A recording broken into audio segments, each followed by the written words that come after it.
একটা শরীর থেকে আত্মা চলে গেলে এই বডিকে সাইড করো, মরে গেছে, পুড়িয়ে দেবে, নালে দফন করে দেবে। তাই একটা চার্চের মধ্যে যদি ঈশ্বরের আত্মা কাজ হচ্ছে না, মরে গেছে, ওটা ডেড বডি, ওটা যে ন্যায়ের দিনে পুরানো হবে ওটাকে লাশের মতন। তাই সাবধান যে আপনি কোথায়, কোন গাছে উঠে আছেন, আপনি কোন গাছে উঠে আছেন, আপনি আপনার জীবনে কোনটা শ্রাপ আপনাকে টানছে।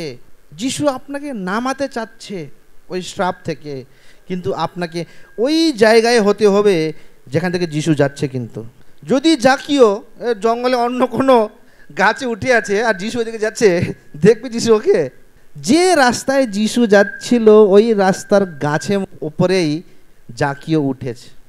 এই সোমবার দিন আমরা সব বসে আছি এখানে, প্রভুর আত্মা এইভাবে নামলো, আমরা ঠিক জায়গায় ঠিক গাছে উঠে বসেছিলাম। তার জন্যই ডেভিড পবিত্র আত্মা পেল। অনেকরা এই জায়গা মিস করেছে, কোথায় দাঁড়াতে হবে আমাকে, কোন গাছে উঠতে হবে আমাকে ভুলে গেছে ওরা।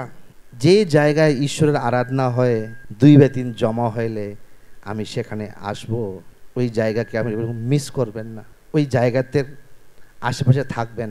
কারণ কখন যিশু বলবে নাম, এই নাম, তোর শ্রাপ থেকে নাম, তোর রোগ থেকে নাম, আই আমি তোকে ঠিক করব।